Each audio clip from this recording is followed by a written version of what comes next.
Reading this book the other day, and there was a chapter in it, a rule actually, that really stood out to me. And I thought maybe I would share it with you guys. This book is from 12 More Rules for Life Beyond Order, this one here. As I was posting these rules on my story, I actually got a lot of comments, people asking, what is this book? Hope that this rule could help you in your day-to-day life or whatever you're going through, whether it be relationships, problems, or struggles, anything like that. The rule is, don't hide unwanted things in the fog. So what is the fog? And the book defines the fog as not wanting to know more because of the disappointment we'll face when understanding that the world isn't what we thought it would be. The world is not just good times, and I think you already know that, how life is filled with ups and especially downs, and it feels like a lot of the downs outweigh the ups. The reason why I wanted to talk about this chapter was a couple days ago, me and my friends were having this talk.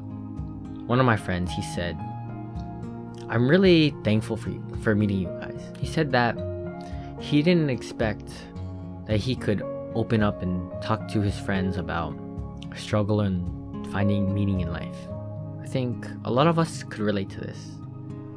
As I was talking to him, I actually thought back to this chapter and how we often put our own feelings in the fog. We tell ourselves that it's getting better and that we're okay, but deep down inside we know that whatever is scarred us or holding on to us is still there. I think that ties into our willful blindness when we want to overcome these challenges but are afraid of bringing them back up again. Now, when it comes to willful blindness, why would we want to dig up something that we've buried for years? Why would we want to relive that? Why would we want to experience the pain again? And I think experiencing the pain again is the only way to heal it. Now, the book says the only way to clear the fog, or clear whatever you've hidden in the fog, whether it be months or years, is to admit to your feelings. And he also says that this simply does not mean give in to them. I think admitting to your feelings is one of the hardest things to do. That's why we have willful blindness in the first place. It's our common self-defense mechanism that we all use. And I would say that it works pretty well for a while. But after months and years of hiding it, eventually it'll eat you up. So that night when I was talking to my friends about what they're going through, in a time span of about an hour, I could see the healing process just in that moment. I could see them pouring out the feelings that they've been burying for years, and I could see them being relieved that somebody was there to listen. We talked till 5 a.m. and I've learned a lot of things about the people around me that I had no idea. It made me realize the extent of we all struggle. Yes, a lot of the times everybody says, yeah, everybody struggles with something. But until you have that conversation where both of you admit to your feelings, you don't realize the extent of that statement.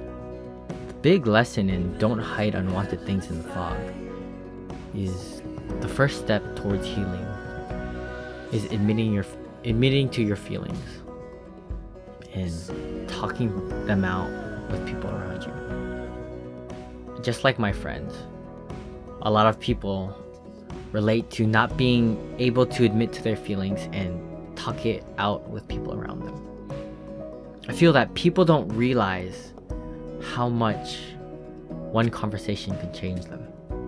You feel that you could never open up and talk to somebody. I want to leave you off with something that came up at the end of this chapter. It says, the first time you trust, it's naivety.